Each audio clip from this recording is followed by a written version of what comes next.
Hello and welcome back. RoboCop 23. I have not made a video in a while. My original video was the beginning steps of taking apart and cleaning my AR-15 in order to make it my multicam AR-15,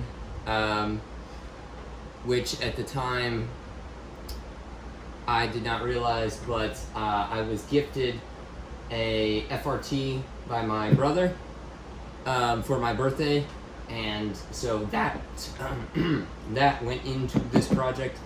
Did not expect that initially in the first place, but it was a pleasant surprise. So my project for the moment being is done. I've changed up some things, switched out some things. Yeah, so let's get started. So, pop this bad boy open. Inside we have the AR-15 with a Feyachi, pretty much just kind of a, I guess, an off-brand if you can think about it, but front bipod that works really nice. It's M-LOK. My rail, this rail I was unable to get off for painting, so I left it on. This is a Mission First Tactical foregrip. I forget which one. I wrapped the rear grip and the foregrip in just camouflage ace tape. It helps with the grip for me. Overall, as I see, I like it. It's a very good looking rifle. My initial decision to not paint the upper receiver was actually kind of just out of wanting to get it put back together. But then when I did, I realized it looked really good going with the pieces that I have that are black and not painted.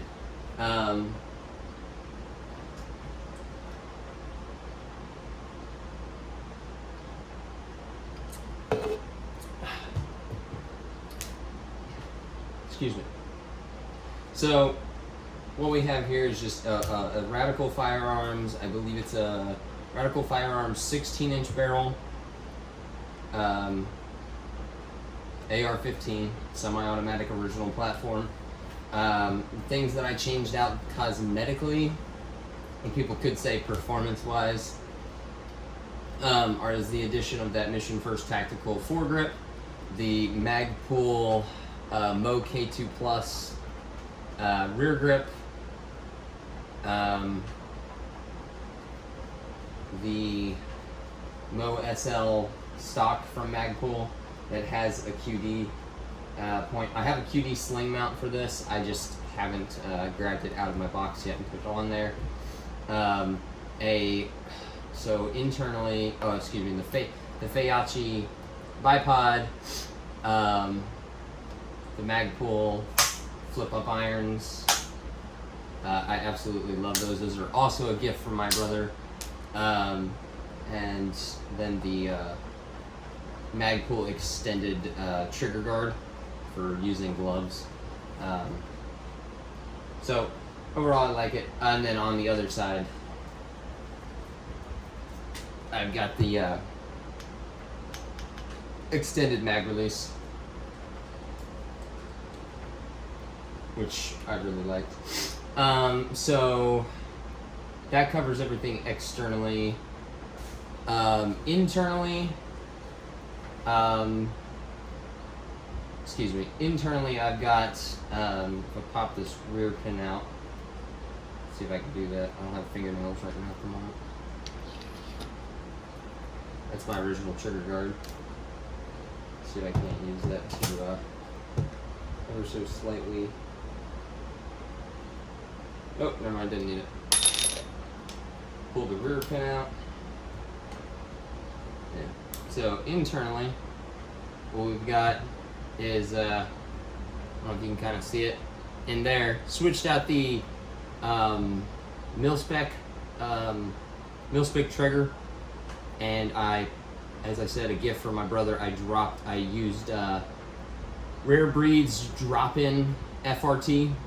Love it. It's literally just boxed. You put the 2 pins in, you torque those down, and then you have the FRT. The buffer tube stayed the same. The buffer weight is BCM. The spring is Armaspec. And then yeah, that's everything inside.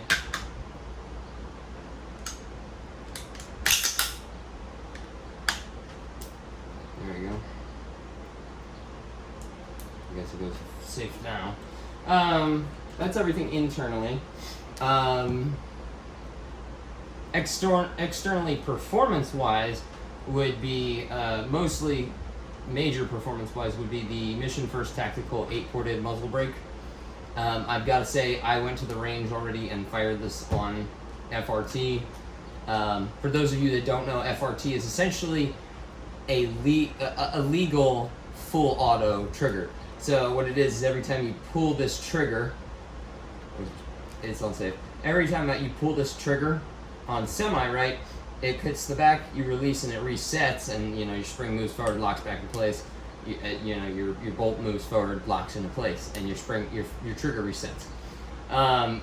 The FRT, when it hits back and the bolt comes back forward, this trigger has I guess the way it's built, I'm not like looked at the way it's built, but it micro resets itself by the bolt coming back with the buffer weight, and it resets itself. So you just put constant pressure on it and it's just micro resetting itself. It's clicking back and forth by itself. But that does not make it full auto by ATF standards, because you know that is you're pulling your trigger finger back and that trigger's not moving. It stays there and your thing's just resetting itself freely. This one, it micro resets.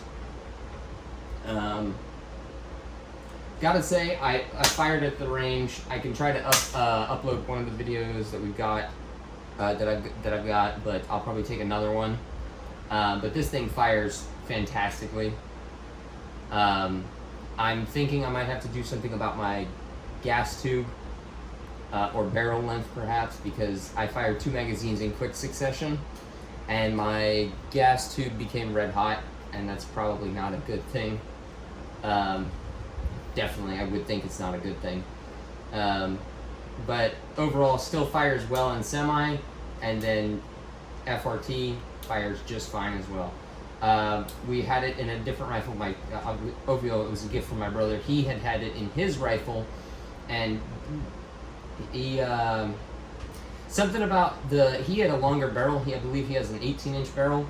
And even with so this has the buffer weight has a little extra weight you can slide around it, which I actually had to put onto mine, because despite the heavier spring, despite the heavier weight, the spring being a braided spring, my gun still fired as fast as, like, we had this one guy out there with a 9mm, little 9mm with a real short barrel,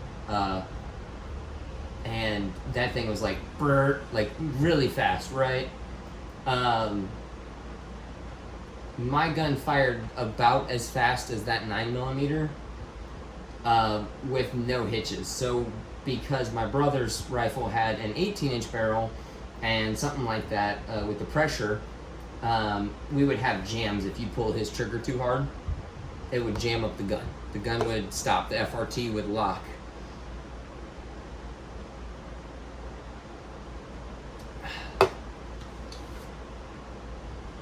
I messaged my brother about mine and let him know that I had absolutely none of those similar problems. My gun, due to the pressure being higher because of those 2 inches being shorter, that's one of the big reasons. It fires flawlessly. I do normal trigger pull. I don't have to really watch my trigger pull, and it fires absolutely fine. As you can see, I spray painted it. I did tell y'all it was going to be multicam as well. I started with sorry about the train. I started with a base flame-proof primer that was made for engine blocks. Flat gray, started with that, and then I did. I initially started with doing OD green, wood green, drab green as the base. I found out that for the lower receiver and the buffer tube, that in multicam, technically sand or tan is the base color, so I switched it up here. You can see mild differences in the color. But yeah, so OD green, sand. I did a textured brown, so I do have a little bit of texture on here that's kind of nice, and I like that. I did do textured brown on the stock as well, but you can still move the stock. It's a little tight, but I don't really adjust it much because I have like that one and the next one up are like my two favorite positions, just depending on if I'm laying down or not. And then followed by a dark, like OD green, and a clear coat. A few layers of clear coat actually, because you can kind of see in places on the other side of this that it started chipping. The one layer that does mostly remain intact despite all the chipping is that flame-proof primer. So I mean, if it ever gets too worn down, I can just pull off the handguard, pull off the lower receiver, pull out my parts again, pull this off, and just repaint them. I probably would just leave these two connected this time, because that little black plate does not necessarily need to be black, and just take this off upper receiver grip and then barrel and handguard. But other than that, I've got to say, I absolutely love this build. It handles super great. It fires well. Absolutely love it. I need to have another range day soon where I can take videos and post them to the channel here. I apologize again. Like I said, I got kind of lazy and I did not upload videos of working on it. That's my bad, because for the longest time, those of you that have AR-15s and other firearms know that at least for this weapon, there are pins here to hold your fire selector, like selected position. There's a pin back here, and there's a few other there's a little pin in here for the buffer weight. I had those on a magnet directly in the middle of my cleaning pad in my first video, when I fully had disassembled it, sometime in between the first video and now. And it one day just went missing, it appeared. I swore I left it in the middle and I didn't know where it was. So courtesy of my brother, I was able to get some new ones. My brother's really, really good to me. Was able to get some new ones because I was still trying to find them, but he gave me some new ones, and so I was able to reassemble this and get it all together. And you can kind of see my little Armaspec Tactical Advantage sticker there, just a little personal touch. And yeah, funny enough, that's clear coat over it just so that it stays on. But overall, like I said, love this. Still fires great, handles great. There's like so little recoil, but I do need to look into, as I was watching another guy's video, a sound device for a muzzle brake, because I took this to a range and I was like, well, I'll fire 2 shots. I was not wearing ear pro. I did not realize that a muzzle brake, when it pushes the gases right, it also pushes them back towards the shooter. In one of my videos that I did take for that, I can see the dust cloud come back kind of towards the camera, and so I should get something for that, just because it really hurts. But thank you all for watching. I hope you enjoy. I plan to do more gun-related videos in the future. I'll probably do cleanings of this, an actual cleaning.